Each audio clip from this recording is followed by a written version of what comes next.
Discipline and consistency separate the good from the great.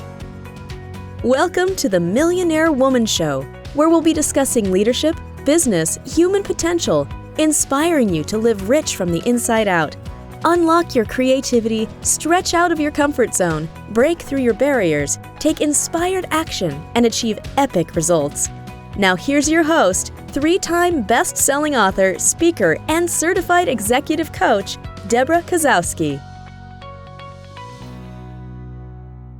Hello, everyone, and welcome to the Millionaire Woman Show, where I bring you guests from around the world, inspiring, motivating you to take action and live your life rich from the inside out. So today, my guest I have met through some podcast pals, and I can't wait to share her with you. Kathryn Ely is a former attorney turned licensed national certified counselor and recovering perfectionist. Through her Imperfect Thriving podcast, counseling, consulting, and program development, Kathryn helps you let go of perfection, get out of your own way so you can take action and reach goals and love yourself. Please welcome Kathryn Ely to the show. I am so excited to be here. Thank you so much for having me. It's wonderful to have you. And I know that, we see all these bumper stickers, imperfect thriving, for example, could be a bumper sticker, of course, perfect, perfectly imperfect, all these different type of bumper sticker phrases, and remember progress over perfection. So all of these messages for us to remind us not to aim for perfect. So what got you to start really focusing on your own perfection and to recover from being a perfectionist? So, can I tell you a little story about that? Absolutely. Bring it on. So, this will basically tell you my age. This was a few years ago. So, at 49 years old, I was nearing the end of my program, my master's in clinical mental health, to be a counselor. And I had this life-changing moment. It started like just a regular Sunday. I was doing what I do, cooking for the week, and I decided to sit down and like scroll through my email. And I got to this one email and I just felt my heart stop. And the email to y'all might not be much, but the email said that I had to make a presentation in front of an auditorium of educators. My first thought was, no, I can't do that, because speaking in front of a crowd was my greatest fear ever. Before this, I'd realized that I did have anxiety most of my life. When you go back to school and counseling, part of what you do is uncover all of your own stuff before you get in a room to help someone else. So I knew I was anxious, but I didn't understand that I was a perfectionist until this day. After my heart stopped, I sat down and I thought about it for a second, and now my heart's beating out of my chest. And I was thinking, I'm just going to have to quit. I only have a couple more months left, but I'm just going to have to quit. So I calmed down after a minute, and through the acceptance commitment therapy that I had been working toward learning for my clients, I got in touch with what I valued, what was most important to me. And that was becoming a licensed counselor so I could help other people with anxiety get out of their own way. Fast forward 2 days later, I'm walking in the auditorium, heart pounding out of my chest, palms sweating, approaching the stage as if I'm approaching my own funeral. And I get up on stage, the light's on me and the microphone's in front of me. And the strangest thing happened. Words actually came out of my mouth. I didn't combust. I didn't spontaneously combust. I didn't die up on the stage. And my first thought was, what else has my brain been telling me that I can't do that I really can? That was when I realized that my brain was telling me I'm not enough, I'm not interesting enough, I'm not pretty enough, I'm not enough. And that keeps me in this perfectionistic mindset of always trying to prove that I am. And it was just that day that I realized, wait a minute, I've been telling myself I can't my whole life. What is this all about? So that's when I took a deep dive into what is perfectionism and how is it stopping me? So You're a very articulate storyteller, and it surprises me to hear your story. But what I also realize as I hear you, as you share the story, I want to know, how did it feel when that moment was over, when you walked off the stage knowing that you did exactly what needed to be done? What a great question. It still gives me chills to this day because that was the turning point in my life. That was when I decided I'm going to open my own practice. I don't need anybody else to show me how it's done. I'm not going to work for anybody else for the rest of my life. I'm going to do it myself. And I realized that that huge leap out of my comfort zone was where life really begins. Like that was the big moment for me, was that I'm always going to have one foot, if not both feet, out of my comfort zone and be challenging myself constantly so that I can feel this amazing self-accomplishment that I haven't ever felt before. Yeah. I've done those hard things, when we tell ourselves we can Yes. do those hard things, things that we didn't think were done.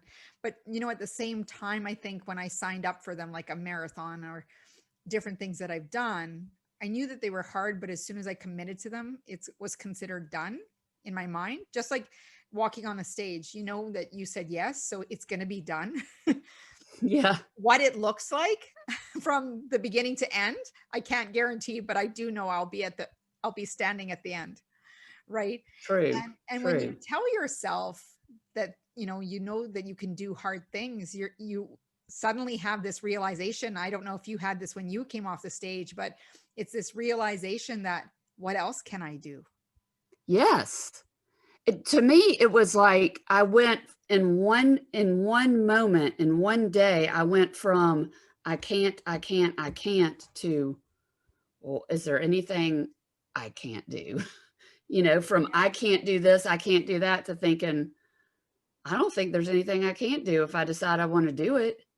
Yeah. I mean, it was just a complete and total 180 after 49 years of doing it one way. And there's So so yeah. many different ways to accomplish things, but when you try to prove, you're wanting to prove yourself wrong that you can't. And can't really Yes. comes down to a choice, isn't it? It's like, I choose not to is different than, I'm going to give it what I can, and let's see where the cards fall. Yeah, absolutely. When perfectionism rules your life and tells you you can't, you feel helpless and like you don't really have a choice, even though you do. So what is the premise of why people fall into that state of perfection? Like, what kind of things lead people to be perfectionists? So I see a lot of women in my practice, and because I focus on anxiety, I see a lot of people who suffer from perfectionism. And I've been delving into the cause. And so I've been reading about it, in peer reviewed journals, but also just doing the own research in my office. There are so many women who have the thought, I'm not enough. Hmm. And I'm not enough drives perfectionism because we are consistently trying to set the bar so high, thinking that if we reach it, we will finally prove to ourselves that we are enough. But instead, what happens is we miss the bar because the bar is perfect and humans aren't. So Mhm. we prove to ourselves time and time again that we are right when we say we can't do it. And then we So look for evidence. yes, that's exactly right. You find the evidence you're looking for, no matter what it is, right? There are several contributors to this, especially for women. One is, quite frankly, we're taught it by marketing and society.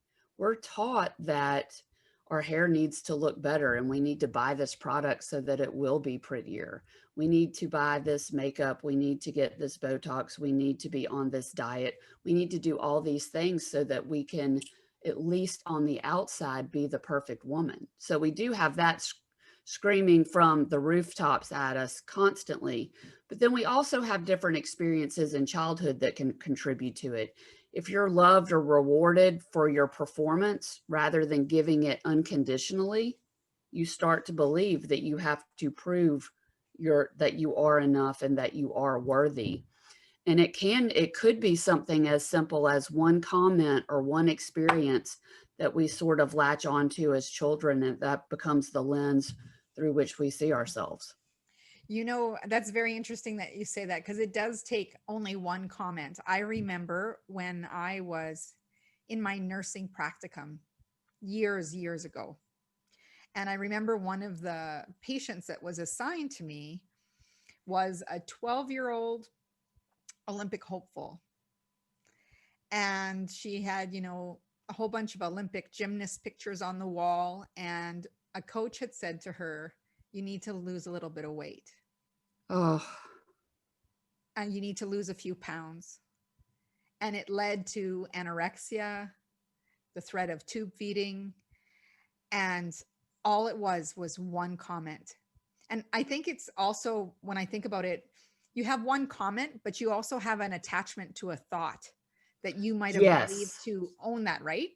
Yes, absolutely. She wanted to see herself as this Olympic gymnast, and whatever her coach said that was either going to help her get there or that was going to hinder her getting there, she was going to attach to and really make a lot of meaning out of it. And to her, she didn't hear you need to lose a few pounds. She heard, if I stay at this weight, my dreams are going to be crushed. Yeah.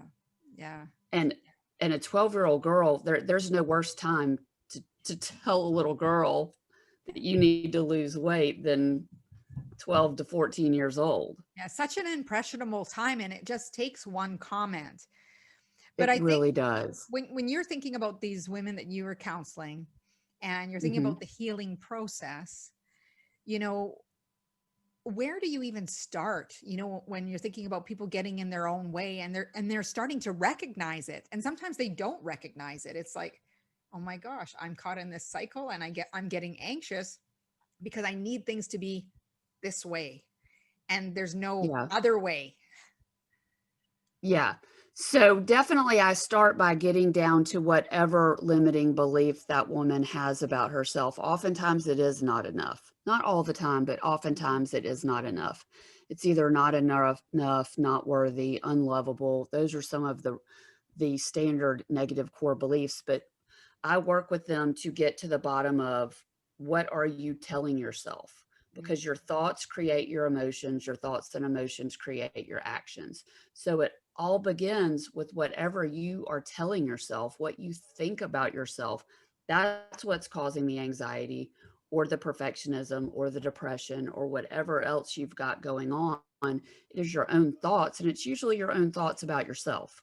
mhm, mhm. So that's what we do first, is get to the bottom of what has been the roadblock or the obstacle for her. We have to unearth it. We have to be able to see it before we can move it out of the way. Right. And for those of you listening, because we have men who listen to the show as well, that these apply to you as well. Um, Absolutely. Kathryn's work is, a lot of it is with women, and knowing, I would just want to qualify for anyone listening that all of these tools are for you as well. Um, Absolutely. I have plenty of male clients and plenty of male clients who suffer from anxiety and perfectionism as well, yeah. for sure. So, Kathryn, when you think of the clients that you're working with, and I'm just putting this out there, getting in their own way, what there's many contributing, influencing factors that affect those thoughts. I know in coaching we talk about internal and external influences. What are some of the top two influences that you see impacting people's thoughts? Maybe two or three. One thing is just that our brains haven't caught up to where we should be in evolution. Our brains are designed to protect us and keep us safe from harm. Our brains don't distinguish between physical harm, emotional harm, mental harm. It's just there to keep us safe. So we don't have these dangerous animals lurking around the corner wanting to eat us for lunch anymore, but we still don't want to feel like failures. So our brain is always jumping to, you can't do that, or you're not ready to do that, just to keep us safe from harm. But what it does is it actually ends up causing us more harm and causing us more problems. So one thing is really starting to recognize what your brain is doing to you, how it's creating these problems for you in situations where there's really not a problem. So I would say that is, now tell me your question again. Well, it's just that So there's focused on the answer. 2 to 3 influencers. So we always know, like, thoughts affect your feelings, lead to your behaviors that lead to that actions that are giving you your results, right?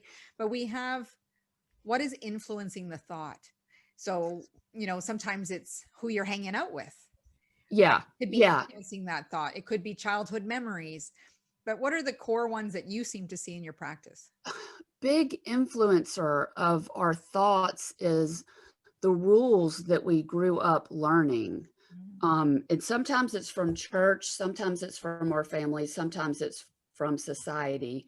And it's learning these rules and hanging on to them and being very rigid with them. Specifically with women, there are a lot of shoulds, and men too, and how they see themselves and how they see the role of women. It might be a thought of women should always care for others. For men, it might be, I need to be a provider. I don't need to be sensitive. I don't need to show emotion. And having these rigid rules for ourselves, basically we're telling ourselves we can't be who we really are. We need to be someone else. Who we are is not good enough. So that's a really big influence, is the rules that we've learned from family, from society, and from church a lot of the times. So, obviously for confidentiality, you can't share, anything about your clients, but in general, when you have someone with those rules of society and the rigidity, how do you help them see things differently? So that is a great question. It's a multi-step process, and it's based, I use acceptance commitment therapy, which is founded in science and research. And so one thing that we'll do is we'll work on using mindfulness to separate from those thoughts. So first you have to become aware that you're having them, and you use mindfulness to recognize right when you have it and let it go instead of getting tangled up in it in your mind, taking you out of the present and into your head. So the first thing is sort of using mindfulness to recognize and let go of the thoughts. Then there's this sort of metamorphosis that I help my clients go on between thinking all of these negative things about themselves and focusing in on what's wrong with them, to shifting the focus to what's positive and right with them, and going all the way to self-love and self-acceptance. I mean, from self-acceptance all the way to self-love.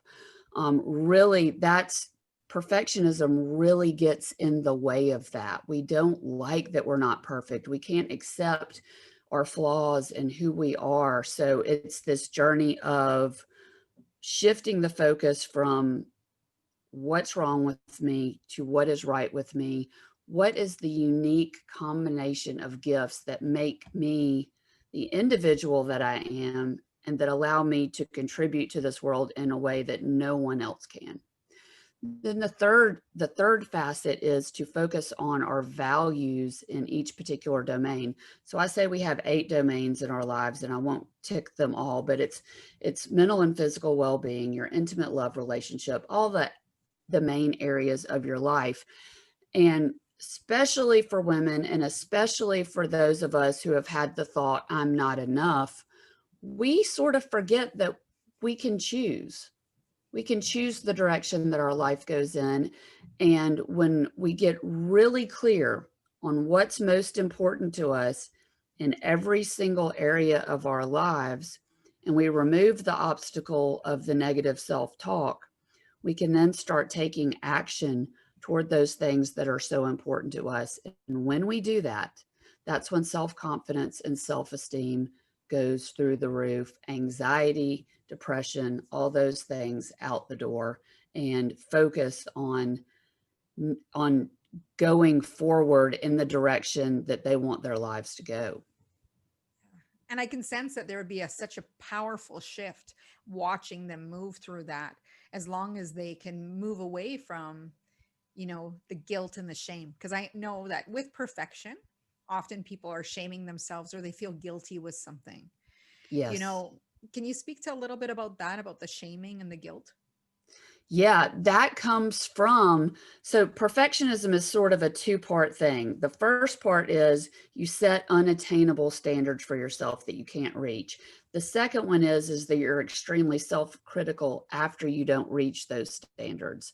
So there are a couple of different things that we work on there. And the first thing is to let go of that negative talk when you don't reach that unattainable standard, right? So we want to work towards psychological flexibility and rewarding and patting ourselves on the back when we take little steps even toward the life that we want, and remove the negative talk from beating ourselves over the head when we don't meet this grand expectation. So that really releases the guilt and the shame, because that comes from beating yourself up, not from not reaching the goal. It comes from what happens after you don't reach the goal. Yeah. Self-abuse does not serve anyone.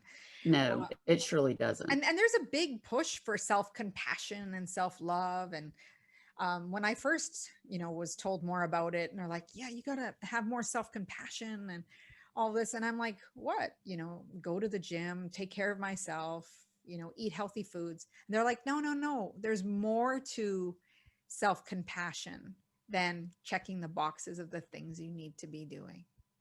Yes, yes, you are so right. And I did those things for years as well. I ate right, I exercised, I did all of that, but the missing component was nothing I ever did was enough to please myself. I had a wonderful husband, who I still have, three beautiful, healthy kids. I was a lawyer.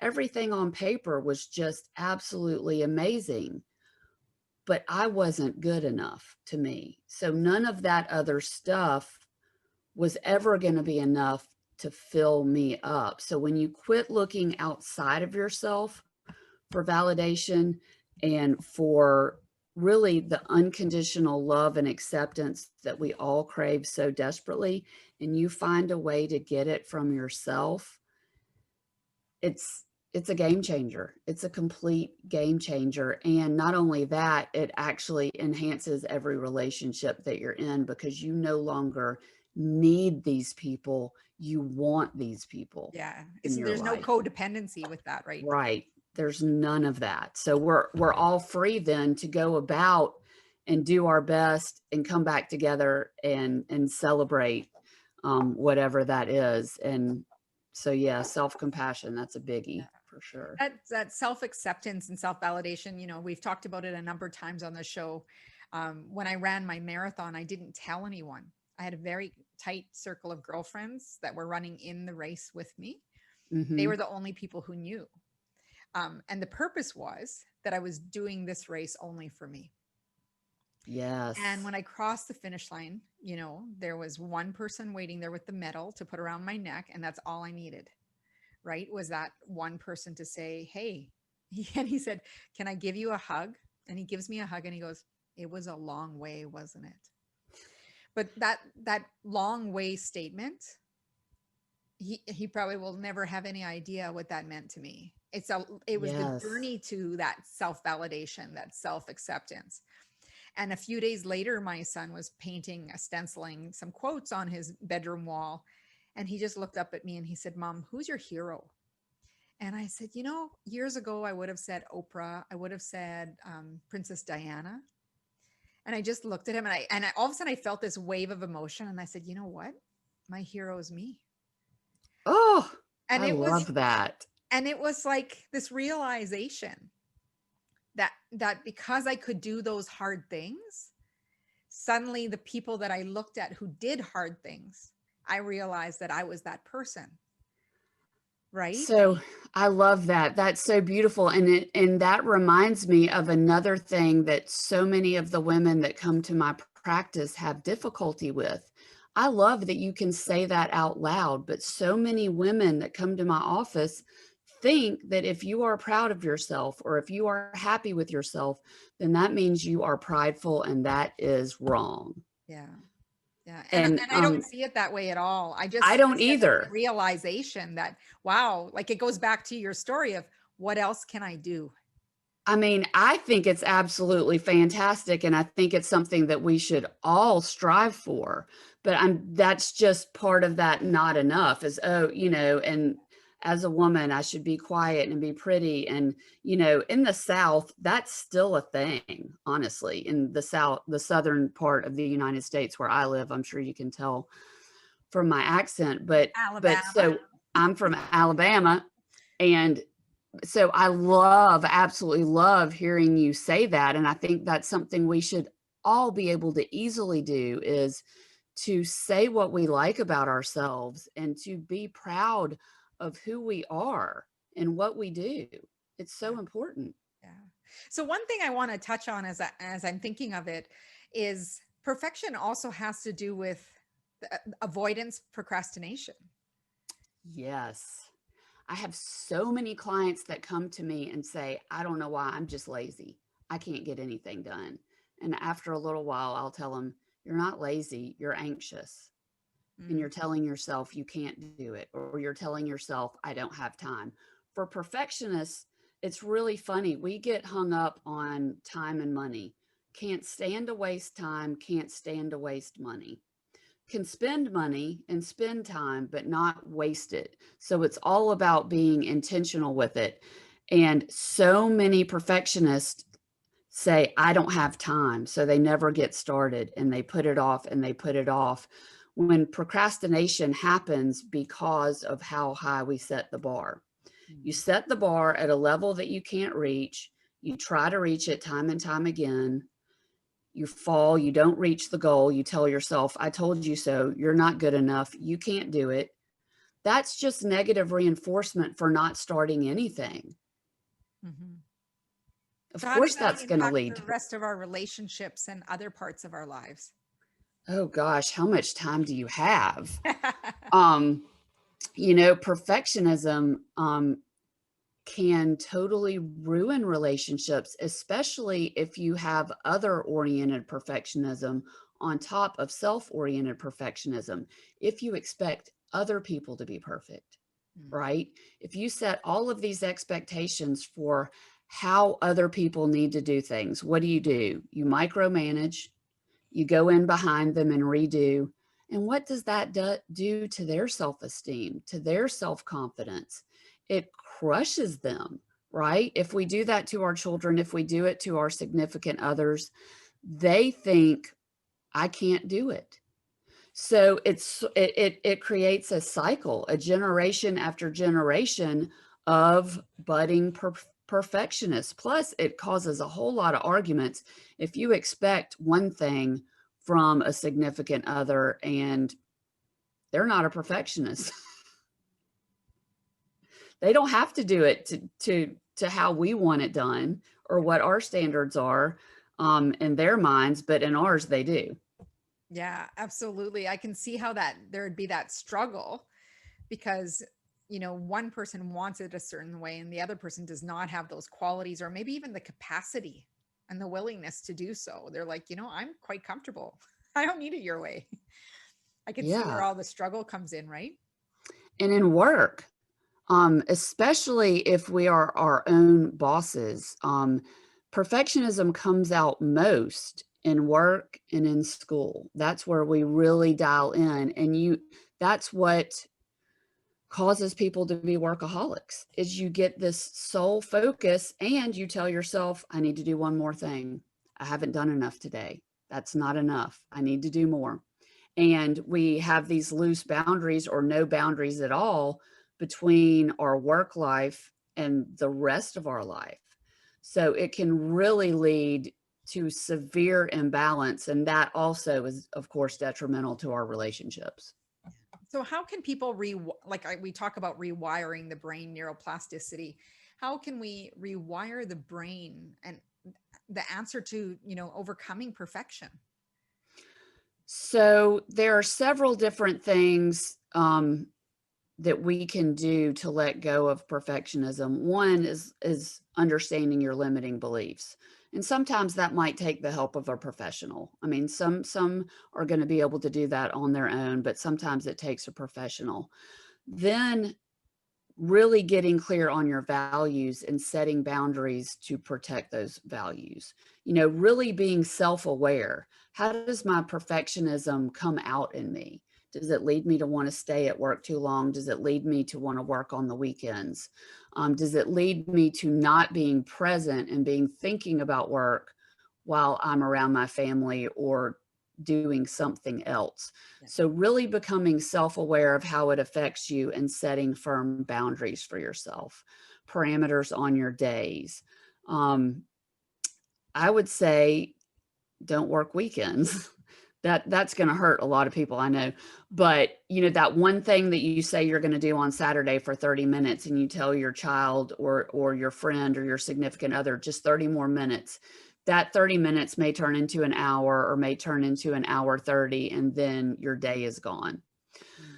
The other thing that I work on with my clients is to become process focused instead of result focused.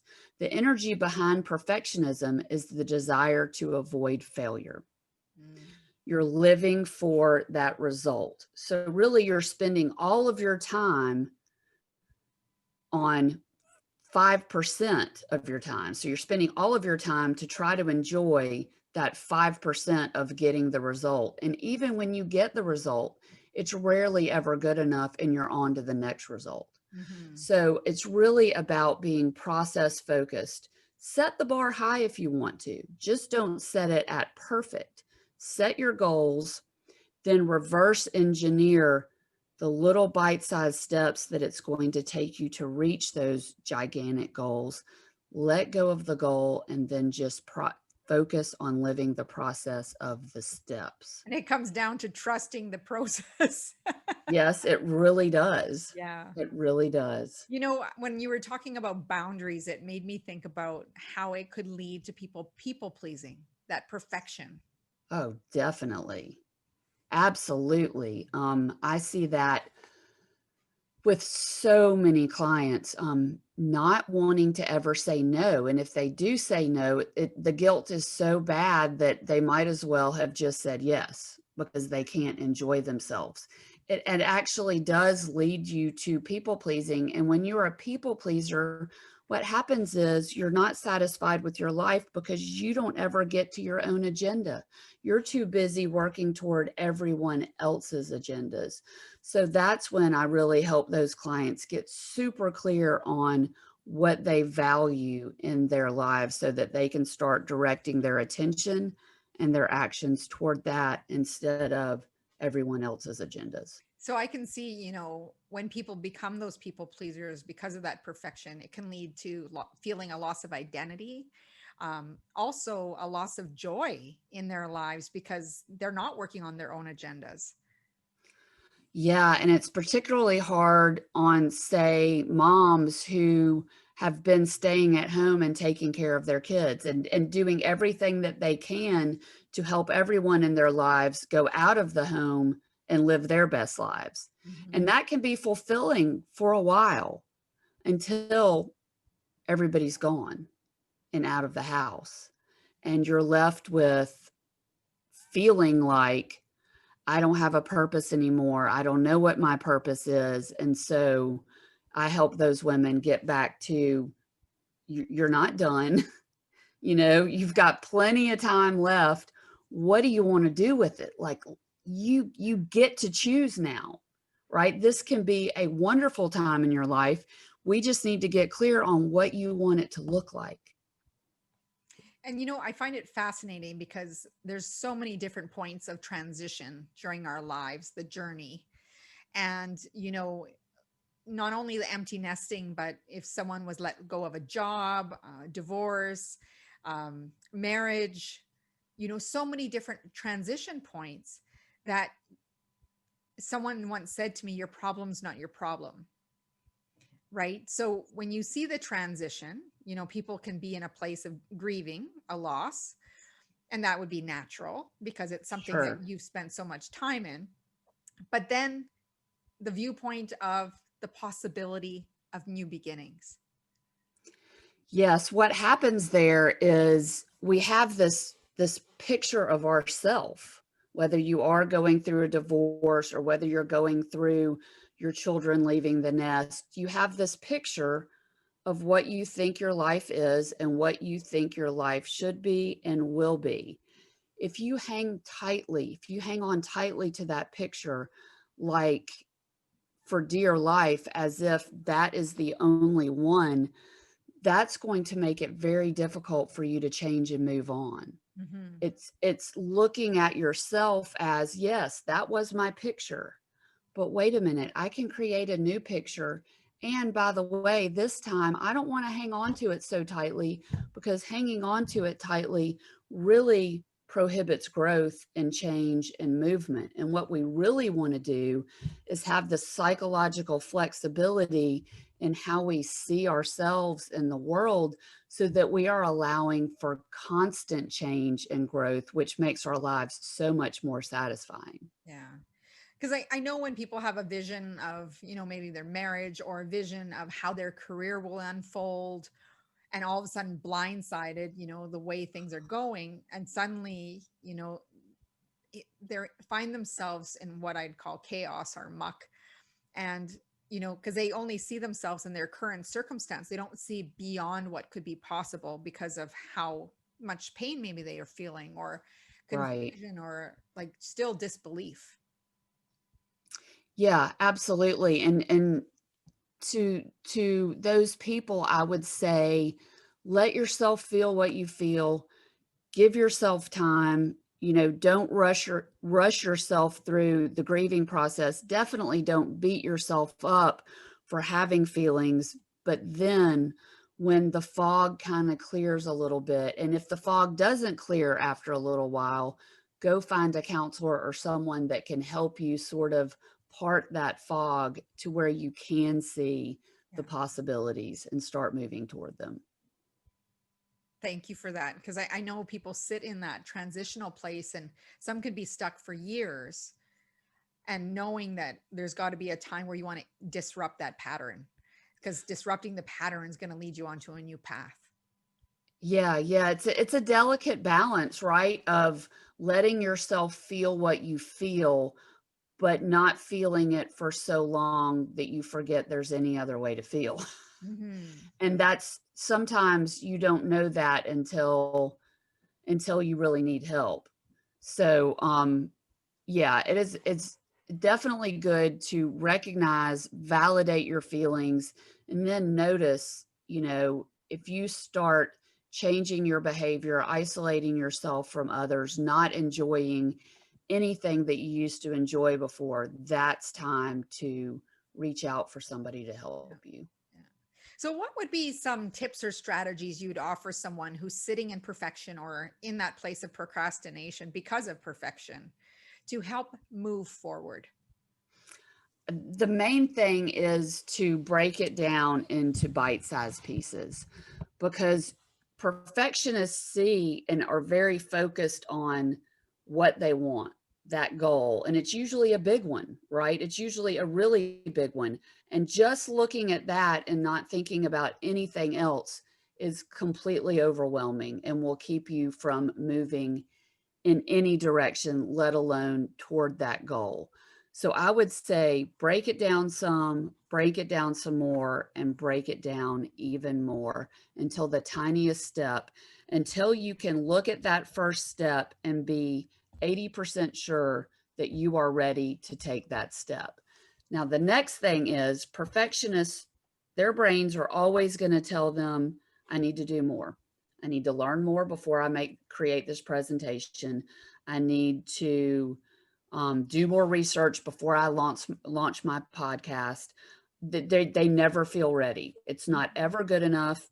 And that's the other thing that keeps us perfectionists from moving. So once you've broken it down into these tiny bite-sized pieces, find one that you're 80% ready to do. And that's when you just have to take that courageous leap, because your brain is never going to tell you that you're 100% ready to do it. Yeah. It's never going to feel 100% safe. Never. And if it does feel 100% safe, it's not worth doing. Yeah. Yeah. It's 'Cause not going to get you the satisfaction that you deserve out of your life. If it's that comfortable, it's probably going to be a waste of your time. and that's, I was listening to a podcast the other day and I thought it was very powerful in the fact that they said when you're setting a goal, often the goals that people set for themselves are often things that they know are achievable versus setting a stretch goal that's going to push them to grow and make them achieve more. So for example, they were talking about, when somebody said they're saving for a car, they're doing a little bit of research, but they're just going to buy the same brand of car that they bought last time. They're not going to go out of what they're comfortable with of predictability. And I never thought about it that way. And then I might think about some of the goals that people have shared with me, or even a few of my own. I'm like, whoa, this is where we got to start dreaming a lot bigger, because you're doing something that you already know you can accomplish. So you check it off versus feel that exhilaration that you feel when you got off the stage, wondering what you can do next, right? That to me would be the experience you want to have after reaching one of those goals.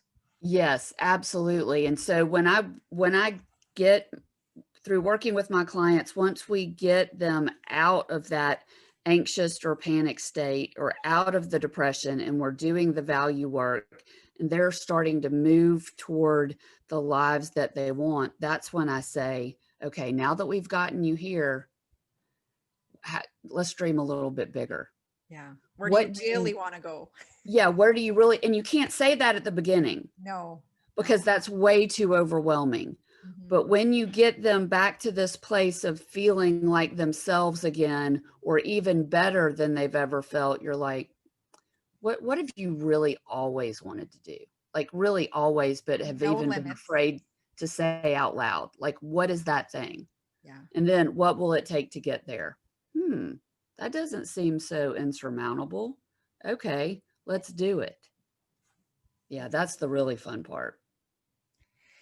It's amazing. Like we could keep talking for hours about how, perfectionism affects our lives. And we've talked a little bit about that, some of the strategies to overcome it.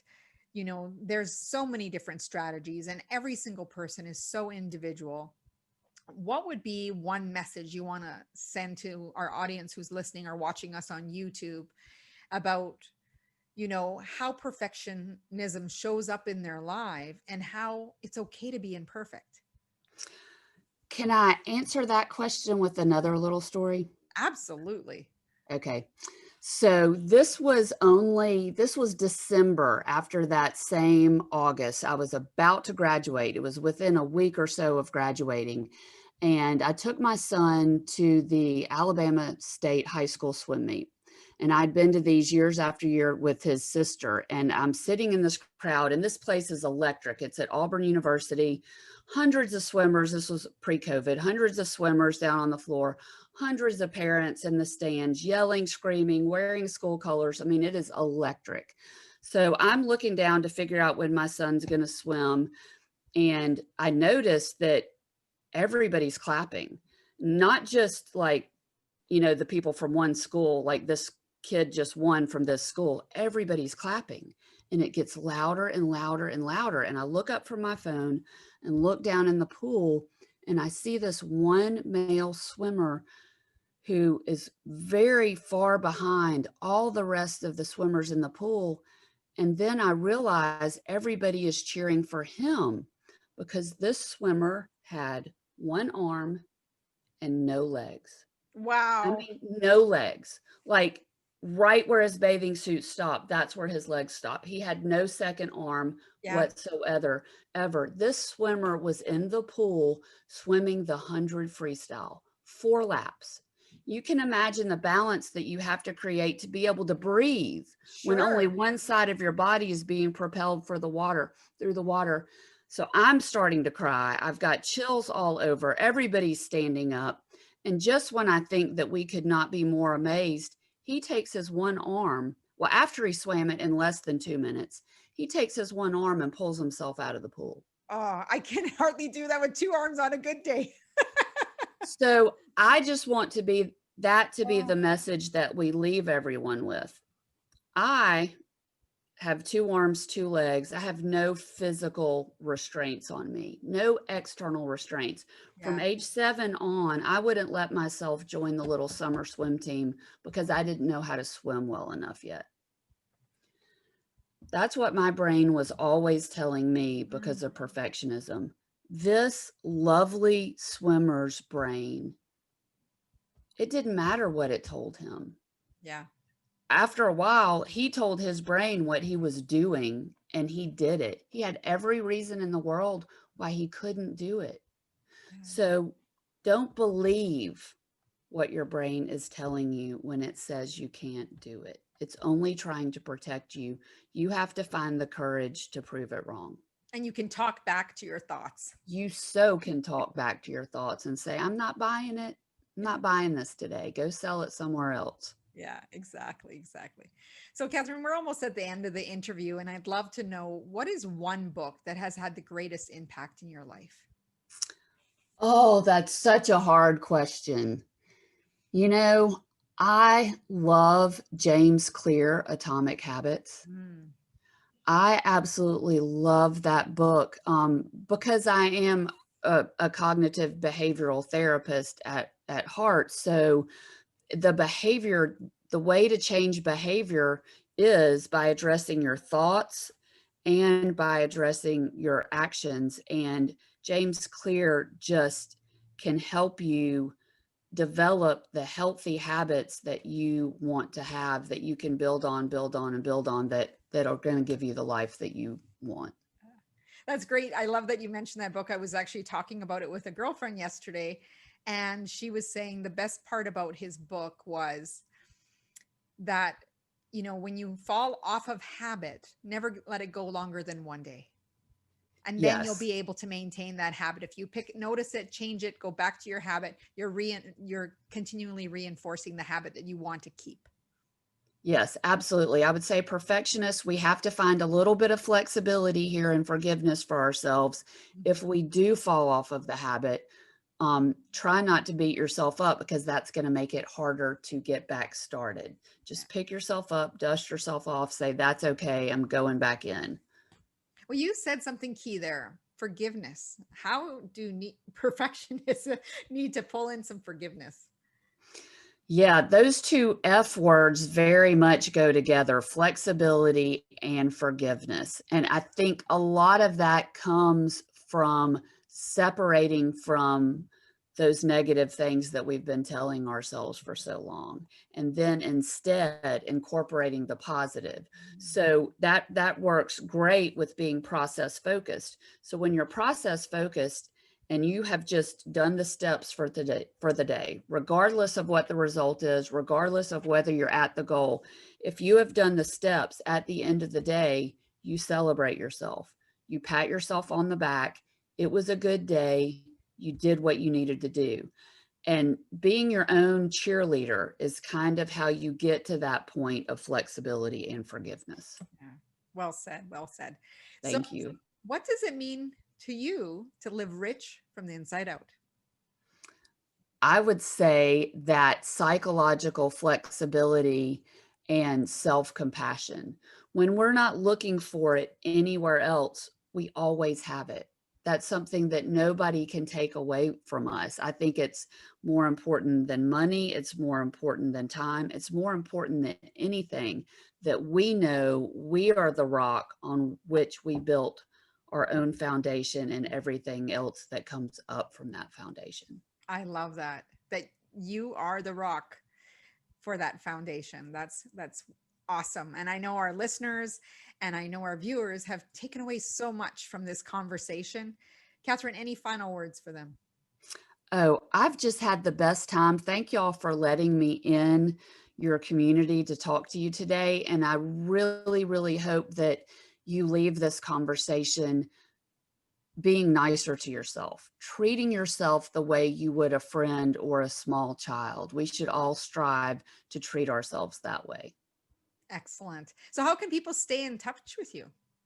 Well, you can listen to my podcast, Imperfect Thriving, or you can also go to my website, imperfectthriving.com, where I have lots of resources. I have a free progress over perfection workshop that they can do, along with some other resources. Fabulous. And I know you're on social media as well, and we're going to have those links down in the show notes for people to connect with you as well. Yes, thank you so much. At Imperfect Thriving on all channels. Excellent. Thank you, Kathryn, so much for coming on the Millionaire Woman Show. It has been such a pleasure. And I know people will walk away, having more awareness of their own perfection, maybe not beating themselves up about, delaying things, that procrastination, and maybe revisiting why they may be people pleasing and really take steps forward to embracing the life that they truly see for themselves. I hope so. Thank you so much for having me on your show. Thank you. Hello, everyone. And don't forget to go over to my website at www.debrakasowski.com, where you can right now get your 3-part video course called Making Habits Stick, to build focus and consistency into whatever goal that you're planning for yourself, to do that reverse engineering. And, go over to the podcast, rate, review, subscribe, click the bell if you're on YouTube right now so that you can make sure you're notified whenever there's the next episode. And I do have some extra videos. Now, if you're interested in coaching, go into contact me on my website and let me know what you're up to. And I will be happy to connect with you for your discovery session. As Muhammad Gandhi said, be the change you wish to see in the world. And on behalf of Kathryn and myself, go out and make today great.